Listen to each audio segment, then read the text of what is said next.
देश के 44 लाख सरकारी कर्मचारियों और करीब 68 लाख पेंशन भोगी रिटायर्ड सरकारी कर्मचारियों को बड़ी बेताबी से 8वें वेतन आयोग के लागू होने का इंतजार है।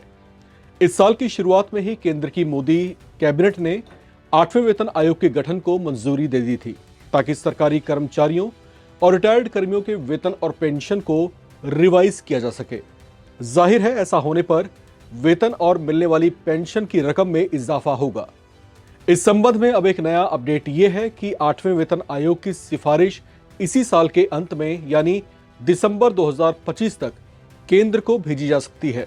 साथ ही ये संभावना भी है कि जनवरी 2026 से केंद्रीय कर्मचारियों को इसका लाभ मिलना शुरू हो जाए। रिपोर्ट के मुताबिक केंद्रीय कैबिनेट को टीओआर या संदर्भ की शर्तों पर अपनी रजामंदी देनी होगी। रिपोर्ट में यह भी बताया गया है कि आयोग इस मामले पर department of personal and training के साथ साथ रक्षा मंत्रालय से भी उनकी राय जानेगा। 8वें केंद्रीय वेतन आयोग की घोषणा जब से हुई है, तभी से इसे लेकर तरह तरह के कयास लगाए जा रहे हैं। 8th पे कमीशन में फिटमेंट फैक्टर पर तमाम एक्सपर्ट्स अपने अपने ढंग से अटकलें लगा रहे हैं और ये समझाने की कोशिश कर रहे हैं कि केंद्रीय कर्मचारियों की सैलरी में कितना इजाफा हो सकता है।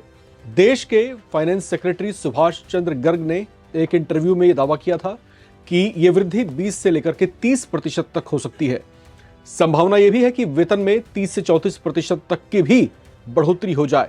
पूर्व वित्त सचिव सुभाष चंद्र गर्ग ने एक खास बातचीत में यह भी कहा है कि केंद्र 8th पे कमीशन में 1.92 से 2.08 के बीच फिटमेंट फैक्टर को अपनी मंजूरी दे सकता है। हालांकि नेशनल काउंसिल जॉइंट कंसल्टेंसिव मशीनरी के सेक्रेटरी शिव गोपाल मिश्रा का कहना है कि यह फिटमेंट फैक्टर 2.86% होना चाहिए।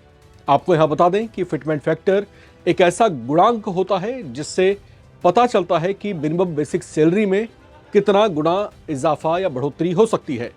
इस संबंध में अलग अलग रिपोर्ट्स के मुताबिक अगर केंद्रीय कर्मचारियों के वेतन में 30 से 34% तक का इजाफा होता है तो इससे सरकार पर लगभग 1.80 लाख करोड़ रुपए का अतिरिक्त वित्तीय बोझ पड़ सकता है। गौरतलब है कि आयोग की सिफारिश के बाद फिटमेंट फैक्टर के हिसाब से वेतन, पेंशन और भत्ते में इजाफा होगा।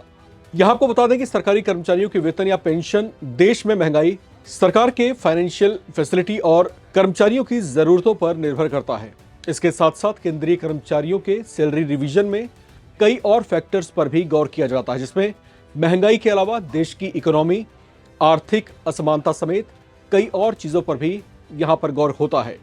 साथ ही कर्मचारियों को दिए जाने वाले बोनस, भत्तों और अलग अलग सुविधाओं की भी समीक्षा की जाती है, जो वेतन के साथ उन्हें जोड़कर उनको दिए जाते हैं। आपको बता दें कि अंतिम वेतन आयोग का गठन हुए 10 साल से ज्यादा का समय बीत चुका है। आमतौर पर हर 10 साल में अगले वेतन आयोग का गठन हो जाता है। पुराने वेतन आयोग की जगह पर नए वेतन आयोग की सिफारिशों के लागू होने के बीच भी आमतौर पर 10 साल का अंतर रहता है।